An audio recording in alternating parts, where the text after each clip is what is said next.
दोस्तों, स्वागत है आपका हमारे चैनल वास्तु आरोग्य में, जिसमें हम हर बृहस्पतिवार को आपके लिए कुछ अलग, कुछ अनूठी जानकारी लेकर आते हैं जो गर्भ संस्कार से जुड़ी होती है और इस आशय से कि वो आपके इस खूबसूरत सफर में आपकी सहयोगी बने, क्योंकि एक नए माता पिता के रूप में आप हमेशा अपने बच्चे के लिए सबसे अच्छा चाहते हैं। अक्सर इसका मतलब होता है कि आप अपने से अनुभवी माता पिता या परिवार के बड़े बुजुर्गों की सलाह मानते हैं। हालांकि उनकी सलाह नेक इरादों से दी जाती है, लेकिन कई बार वो बच्चों के विकास के लिए सही नहीं होती और वास्तव में उसे नुकसान भी पहुंचा सकती है। इस वीडियो में हम वो 7 जरूरी टिप्स आपको बताएंगे जो शायद आपने पहले नहीं सुनी होंगी, लेकिन ये आपके बच्चे के बेहतर विकास में मदद करेगी। तो शुरू करते हैं। सबसे पहली टिप्स देखिए, हमेशा बच्चे को इस तरह से गोद में ले या करियर में रखें जिससे उसकी हिप्स यानी कोलों का सही विकास हो। जब आप बच्चे को गोद में, रैंप में या करियर में रखते हैं तो ध्यान रखें कि उसके टांगे आपके शरीर के चारों ओर लिपटी हो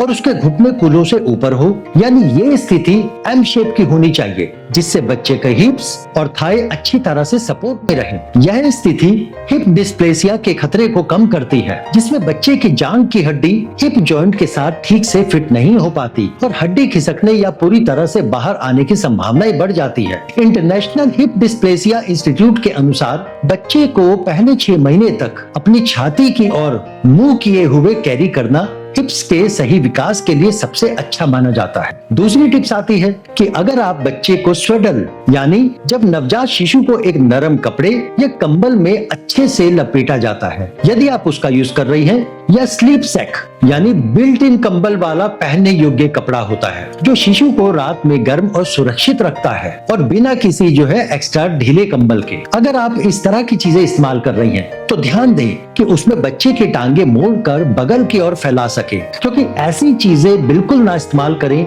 जो बच्चे की टांगों को सीधा या पास पास रखती हो, क्योंकि इससे हिप डिस्प्लेसिया हो सकता है। अच्छा, सबसे अच्छी और आदर्श स्थिति वही है एम शेप या मेंढक जैसी स्थिति जिसमें टांगे ऊपर और बाहर की ओर मुड़ी हुई होती है। अच्छा, तीसरी टिप आती है मिटन यानी नवजात शिशु के हाथों पर पहनाए जाने वाले छोटे नरम दस्ताने या हाथ ढकने के लिए किसी कपड़े का जब आप प्रयोग करें।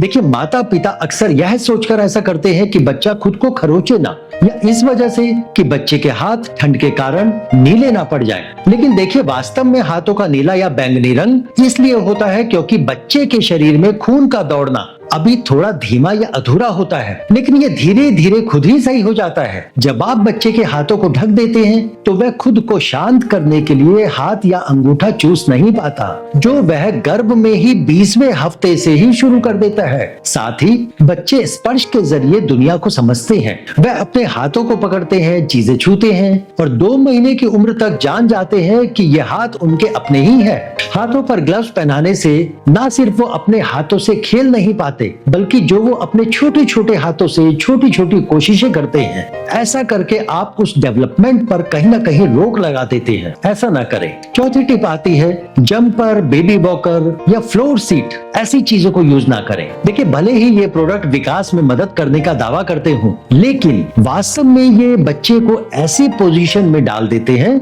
जिसे वह खुद से डेवलप नहीं कर पाते। इससे उनकी मांसपेशियों पर गलत दबाव पड़ता है और उनका विकास जो नेचुरल तरीके से होना चाहिए वो रुक जाता है। साथ ही इन चीजों से चोट लगने का खतरा भी बढ़ जाता है। यदि आप पहले से इन चीजों का प्रयोग कर रही हैं तो इनकी सीमित मात्रा में ही इसका इस्तेमाल करें और बच्चे को फर्श पर खेलने या पेट के बल रहने जैसी नेचुरल एक्टिविटीज के लिए मोटिवेट करें। अच्छा, 5वीं टिप आ जाती है जब बच्चा रेंगना, खड़ा होना या फिर चलना सीख रहा होता है तो ऐसे में उसको जूते या मोजे ना पहनाएं। ये चीजें बच्चे के चलने में फिसलन यानी कि स्लिपरी बेस बना देती हैं और साथ ही एक एक्स्ट्रा वेट भी ऐड कर देती हैं, जो बच्चे के मूवमेंट में कहीं ना कहीं रुकावट पैदा करता है। अच्छा, इसके साथ साथ ये फर्श और पैरों के बीच का एक जो स्पर्श है, जो अनुभूति है, उसको कम कर देता है, जिससे बच्चे को अपना बैलेंस बनाने में और प्रकृति के साथ तालमेल बिठाने में दिक्कत महसूस होती है। देखिए, केवल बाहर ले जाते समय ही बच्चे को जूते पहनाएं ताकि उसके पैर सुरक्षित रहें। छठी टिप्स आ जाती है हमारी कि टीवी, मोबाइल या अन्य स्क्रीन को बंद रखें। रिसर्च से पता लगता है कि टीवी की बैकग्राउंड आवाज भी माता पिता का ध्यान भटका देती है और बातचीत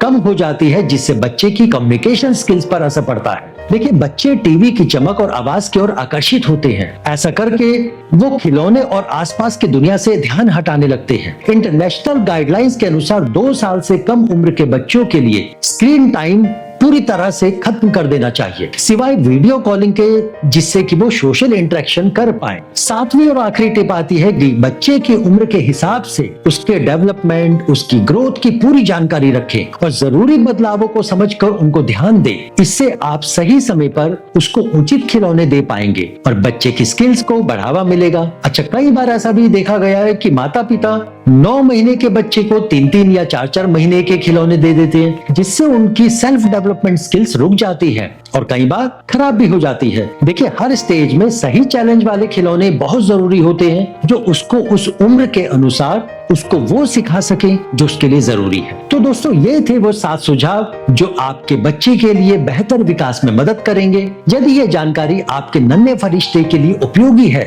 तो इस वीडियो को लाइक करें और हमारा मोटिवेशन बढ़ाएं और चैनल को सब्सक्राइब जरूर करें, क्योंकि आपका ये एक लाइक और एक सब्सक्राइब ही हमें यह बताता है कि हमारा ये प्रयास, हमारी ये कोशिश आपको पसंद आ रही है और हमें ऐसे ही आपके लिए जानकारी को बटोर कर आपके लिए परोसते रहना है। तो मिलते हैं अगले गुरुवार को गर्भ संस्कार से जुड़ी फिर से एक नई जानकारी के साथ। तब तक के लिए धन्यवाद।